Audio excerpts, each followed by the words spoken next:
అసలు మధుమేహం ఎలా వస్తుంది? దీన్ని వ్యాధి అనకూడదు అసలు యాక్చువల్‌గా. ఒక రకమైనటువంటి అవయవాల లోపం వల్ల, అవయవాల పనితీరు లోపించడం వల్ల ఈ షుగర్ ఎలిమినేట్ అవుతుంది. ప్రతి మనిషికి షుగర్ ఉంటుంది. షుగర్ లేకుండా ఏ మనిషి ఉండడు. తప్పనిసరిగా ఒకింత స్థాయిలో ఉంటుంది. సాధారణంగా ప్రతి మానవునిలో 80-120 మిల్లీగ్రామ్స్ వరకే షుగర్ ఉంటుంది. ఉండాలి కూడా. ఇంత 80 కన్నా తగ్గకూడదు, 120 కన్నా పెరగకూడదు. అది నియమిత వాల్యూస్ అన్నమాట. మరి ఈ మధుమేహం, షుగర్ ఎందువల్ల వస్తుంది? రావడానికి గల కారణాలేంటి? తర్వాత వస్తే ఎలాంటి జాగ్రత్తలు తీసుకోవాలి? రాకుండా జాగ్రత్తలు ఏమైనా తీసుకోవచ్చా? వచ్చాక మరి ఎలాంటి ఆహార నియమాలు పాటించాలి? దాంతో పాటుగా మరి షుగర్ వ్యాధిగ్రస్తులకి అంటే షుగర్ లెవెల్స్ పెరిగిన వాళ్ళకి ఆయుర్వేద వైద్య విధానంలో ఎలాంటి ఔషధాలు ఉన్నాయి, ఎలాంటి మందులు ఉన్నాయి, మెడిసిన్స్ ఉన్నాయి, ఇలాంటి విషయాలన్నింటినీ ఈ కార్యక్రమం ద్వారా కూలంకుషంగా తెలుసుకుందాం. మధుమేహం, షుగర్ అని చెప్పగానే బెంబేలు పడిపోతున్నాం. పేరు చిన్నవాడు షుగర్, డయాబెటీస్ లేదా మధుమేహం అని చెప్తూ ఉంటాం. కానీ ఇది అత్యంత ప్రమాదకరమైనటువంటి స్థితి అని చెప్పవచ్చు. ప్రపంచవ్యాప్తంగా షుగర్ వ్యాధి తగ్గించడం కోసం చాలా రకాల ప్రయోగాలు అలాగే పరిశోధనలు చేస్తూనే ఉన్నారు. రాకుండా ఉండడానికి ఏమైనా చేయవచ్చా? రాకుండా ముందు జాగ్రత్త చర్యలు పాటించవచ్చా? ఇలాంటి విషయాలన్నింటి కోసం ప్రపంచం మొత్తం ఎదురు చూస్తుంది. చాలామంది శాస్త్రజ్ఞులు ప్రయోగాలు చేస్తూనే ఉన్నారు. వచ్చాక కూడా పూర్తిగా అదుపులో ఉంటుందా అంటే కొంతమందికి అదుపులో ఉండట్లేదు. చాలా రకాల మెడిసిన్స్, కొన్ని థౌజండ్స్ ఆఫ్ మెడిసిన్స్ తయారు చేయడం జరిగింది. కానీ అన్ని రకాల మందులు అందరికీ పనిచేయడం లేదు.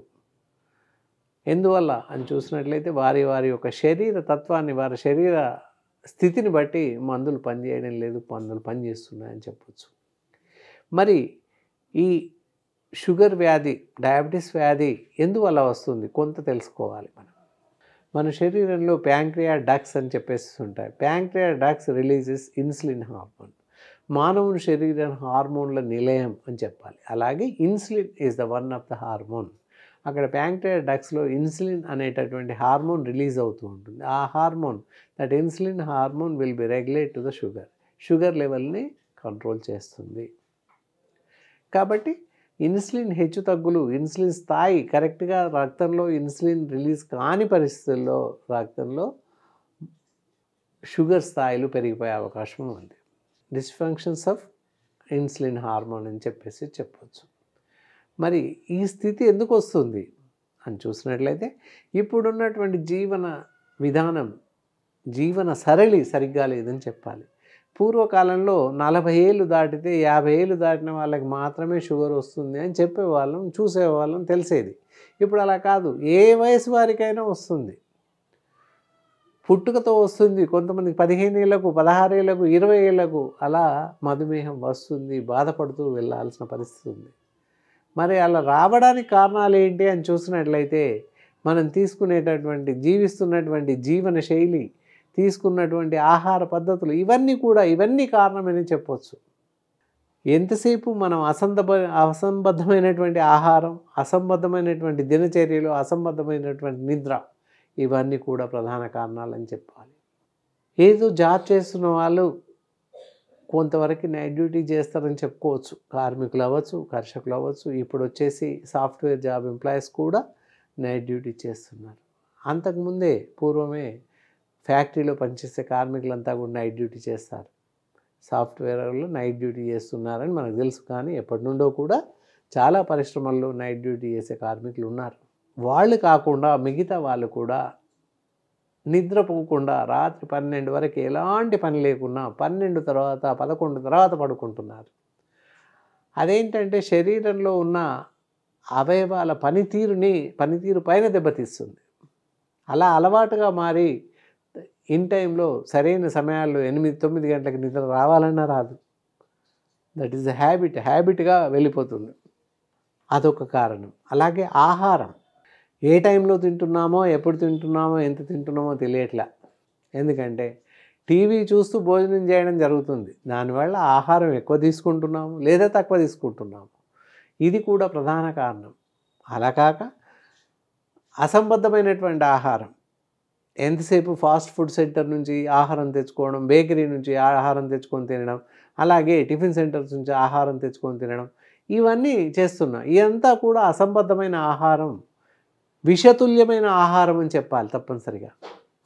ఇవన్నీ కూడా ప్రధాన కారణమవుతున్నాయి. ఇవన్నీ కూడా మన శరీరం పైన, మన ఇంటర్నల్ ఆర్గాన్స్ పైన వాటి యొక్క ప్రభావం చూపిస్తున్నాయి. దానివల్ల హార్మోన్స్ యొక్క సమతుల్యం దెబ్బతింటుంది. ఇది ఒక ప్రధానమైన కారణం అని చెప్పొచ్చు.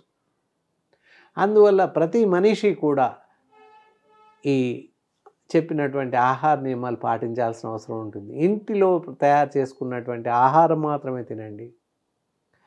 బయట ఆహార పదార్థాలు అస్సలు తినకూడదు. టిఫిన్ సెంటర్ నుంచి టిఫిన్స్, ఫాస్ట్ ఫుడ్ సెంటర్ నుంచి ఫాస్ట్ ఫుడ్స్, అలాగే బేకరీ ఐటమ్స్ ఇవన్నీ కూడా త్యజించిన నాడు ఈ షుగర్ లాంటి ఎలాంటి వ్యాధులు మన దరిదాపుల్లోకి రావని చెప్పాలి కూడా. ఇలా చెప్తూ వెళ్తే అనంతం షుగర్ గురించి. ఒకవేళ మధుమేహం వ్యాధి ఎదురైతే ఎలాంటి జబ్బులు వస్తాయి? మధుమేహమే కాకుండా ఇతరత్ర జబ్బులు చాలా రావడానికి అవకాశాలు ఉన్నాయి. మధుమేహం రావడానికి కారణాలు ఇవి. అలాగే స్థూలకాయం, ఊబకాయం కూడా ఒక కారణమవుతుంది. కాబట్టి బరువు లిమిటెడ్గా ఉండేటట్టుగా, బరువు పెరగకుండా చూసుకోవాలి. కొంత బరువు పెరుగుతున్నామంటే జాగ్రత్త పడాలి. ప్రతి మనిషి ఉదయం లేవగానే ఒక అరగంట సేపు నడవాలి. మార్నింగ్ బ్రేక్ఫాస్ట్ చేశాక 10 నిమిషాలు నడవండి. మధ్యాహ్నం భోజనం తర్వాత 10 నిమిషాలు నడవండి. రాత్రి భోజనం తర్వాత 10 నిమిషాలు నడవండి. ఇక ఆహార వేళల విషయానికి వచ్చినట్లయితే ఉదయం 8 నుండి 10 గంటల లోపల అల్పాహారం, టిఫిన్ లాంటివి చేసేయండి. మధ్యాహ్నం 12 నుంచి 2 గంటల సమయం లోపల మధ్యాహ్నం భోజనం ముగించండి, లంచ్. అలాగే సాయంత్రం 4 o'clockకి ఏ స్నాక్స్, టీయో, కాఫీ తీసుకోండి, ఏం కాదు. అలాగే రాత్రి భోజనం 8 నుండి 9 గంటల లోపు భోజనం ముగించాలి. రాత్రి డిన్నర్ తర్వాత, రాత్రి భోజనం తర్వాత 1 గంట విరామం సమయం ఇచ్చి పడుకోవాలి. 9 గంటలకు భోజనం చేసినట్లయితే 10 లోపు పడుకోవాలి. ఎటు తిరిగి 10 లోపల తప్పకుండా ప్రతి మనిషి నిద్రించాలి. ఉదయం 5 గంటలు, 6 గంటల లోపు నిద్ర లేవాలి. 5 దాటి పడుకోకూడదు. అది కూడా చాలా రకాల అవలక్షణాలని కలిగిస్తుంది. కాబట్టి ఈ పద్ధతులు తప్పనిసరిగా ప్రతి మనిషి పాటించినట్లయితే కొంతవరకు మనని మనం కాపాడుకునే అవకాశం ఉంది. ఇదంతా పాటిస్తారని ఆశిస్తున్నాను. అలాగే మరి షుగర్ లెవెల్స్ పెరిగితే, షుగర్ వచ్చింది అనుకున్నట్లయితే దానివల్ల కూడా అసంబద్ధమైనటువంటి ఇతరత్ర జబ్బులు రావడానికి అవకాశం ఉంది. ఎప్పుడైతే షుగర్ లెవెల్స్ పెరుగుతాయో, మనం ముందే చెప్పుకున్న 120 లెవెల్లో ఉండాలి అని. ఒకవేళ భోజనం చేశాక షుగర్ పేషెంట్స్ అయినట్లయితే 140 వరకు ఉండొచ్చు. అంతేకాని అందరికీ 140 కాదు. షుగర్ వచ్చి ఉంటే మాత్రమే భోజనానంతరం 140, అదర్వైజ్ ఎవరికైనా 120 ఉండాలి. ఓకే, ఇలా చేస్తూ వెళ్ళాల్సిన అవసరం ఉంటుంది. ఒకవేళ షుగర్ వచ్చినట్లయితే ఇది కాక ఇతరత్ర వ్యాధులు వచ్చే అవకాశం ఉందా? ఉంది. ఎలా? గుండె జబ్బులు వస్తాయి, ఫెరాలసిస్ వస్తుంది, diabetic neuropathy, diabetic nephropathy, and అలాగే డయాబెటిక్ రెటినోపతి, గ్లూకోమా, ఇలాంటి వ్యాధులన్నీ రావడానికి అవకాశాలు ఎక్కువగా ఉన్నాయి. కాబట్టి షుగర్ వ్యాధి ఎప్పుడైతే షుగర్ లెవెల్స్ పెరుగుతాయో, వాటి యొక్క స్థితి పెరుగుతుందో, అప్పుడు వాడిని సమస్థితిలో అంటే నార్మల్గా ఉండేటట్టుగా చూసుకోవాలి. హెచ్చు తగ్గులు లేకుండా. ఎప్పుడు షుగర్ వ్యాధి ఒకసారి ఎఫెక్ట్ అయిందంటే జీవితకాలం పూర్తిగా ఉంటుంది, తగ్గే అవకాశం లేదు. అందుకని తప్పనిసరిగా మందు వాడుతూ ఆహార నియమాలు పాటిస్తూ ఉండాల్సిన అవసరం ఉంటుంది. ప్రతి షుగర్ లెవెల్స్ పెరిగిన ప్రతి వ్యక్తి కూడా నెలకి ఒకసారి తప్పకుండా, తినకముందు ఒకసారి, భోజనం చేశాక, తిన్నాక అంటే టిఫిన్ చేసి కాదు, తప్పకుండా రైస్ తీసుకొని, సాలిడ్ ఆఫ్ రైస్ తీసుకున్నాక 1.5 hours నుంచి 2.5 hours, 1 hour మధ్యలో మీరు పరీక్ష చేయించండి. అప్పుడు లెవెల్స్ ఎలా ఉన్నాయో చూసుకోవాలి. ఎవ్రీ మంత్, ప్రతి నెల చేసుకోవాలి తప్పనిసరి. ఆ పరీక్ష రిపోర్ట్స్ తీసుకొని మాలాంటి ఎక్స్పర్ట్స్, ఆయుర్వేద వైద్య నిపుణుల్ని సంప్రదించినట్లయితే మీకు అవసరం ఉన్నటువంటి మందులు సూచించే అవకాశం ఉంటుంది. ఇక్కడ ఆహార నియమాలకు వద్దాం. ఇంకా ఎలాంటి ఆహారం తీసుకోకూడదు షుగర్ పేషెంట్స్ చూసినట్లయితే, పళ్ళలో వచ్చి అరటిపళ్ళు, మామిడి పళ్ళు, సీతాఫలాలు, సపోటాలు, పప్పాయ, ఇవి తినకూడదు. తినాల్సినటువంటి పళ్ళు జామున్, అల్లనేరేడు పళ్ళు అంటారు, సేఫ్లు, జామకాయలు, దానిమ్మ, బత్తాయ, ఆరెంజెస్, అలాగే వాటర్ మిలన్, మస్కా మిలన్ ఇవన్నీ తినొచ్చు. అలాగే షుగర్ స్వీట్స్ పూర్తిగా మానేయాల్సిన అవసరం ఉంటుంది. కాఫీ కానీ, టీ కానీ, పాలు తాగినట్లయితే షుగర్ తప్పకుండా పూర్తిగా మానేయాలి. అలా చేస్తే మనకి షుగర్ ఉన్న వాళ్ళకి త్వరగా అదుపులో ఉండే అవకాశం ఉంటుంది. ఈ ఆహార నియమాలు ఇలాగే పాటిస్తూ ఉండాలి. ఆహారం తీసుకునే విషయంలో మార్నింగ్ ఏదైనా బ్రేక్ఫాస్ట్ చేయండి, మధ్యాహ్నం లంచ్లో రైస్ తీసుకోండి విత్ ఆల్ వెజిటబుల్స్. అలాగే రాత్రి సమయాల్లో సజ్జ, జొన్న, గోధుమ నూక కానీ, జొన్న నూక కానీ ఇలాంటి పదార్థాలతో రాత్రి డిన్నర్ ముగించండి.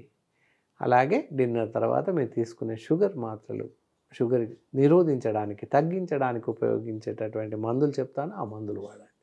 అలా చేస్తూ ఉంటే జీవిత పర్యంతం మీకు మధుమేహం అదుపులో ఉంటుంది. ఓకే, ఇలా ఈ విధంగా చేస్తూ వెళ్ళడం ఎంతైనా అవసరం. దానికి కాను ఇక్కడ మీకు చూపిస్తున్నాను, మధుర్ యోగ్ అని చెప్పేసి సాగిపిస్తుంది కదా. ఈ మధుర్ యోగ్ అనేటటువంటి మందుని ఉదయం 1 చెంచాడు, సాయంత్రం 1 చెంచాడు గోరువెచ్చటి నీళ్ళు, అరకప్పు గోరువెచ్చటి నీళ్ళు తీసుకుని అందులో కలిపేసి before meals, before empty stomach in the morning ఈ మందు తీసుకున్నాక హాఫ్ అన్ అవర్కి టిఫిన్ చేయండి. అలాగే రాత్రి వేళల్లో సాయంత్రం కూడా ఈ మందు తీసుకున్నాక హాఫ్ అన్ అవర్కి డిన్నర్ ముగించండి. ఇలా పైన పద్ధతిలో ఆహార నియమాలు, ఇతరత్ర నియమాలు పాటిస్తూ ఈ మందు నిరంతరంగా వాడుతున్నట్లయితే తప్పనిసరిగా మీకు మధుమేహం వ్యాధి అదుపులో ఉంటుందని చెప్పవచ్చు. ఎవరైనా ఈ మందు అవసరం ఉన్నట్లయితే, ఇతర సమస్యలు ఉన్నట్లయితే స్క్రీన్ పైన మా నంబర్ స్క్రోల్ అవుతూ ఉంటుంది. దయచేసి మా ఫోన్లో సంప్రదించి మీకు అవసరం ఉన్నవారు ఈ మధుర్ యోగ్ అని చెప్పేసేటటువంటి మందును పొందవచ్చు. ఓకే, ఈ కార్యక్రమం ఇంతటితో ముగిస్తున్నాను. సెలవు.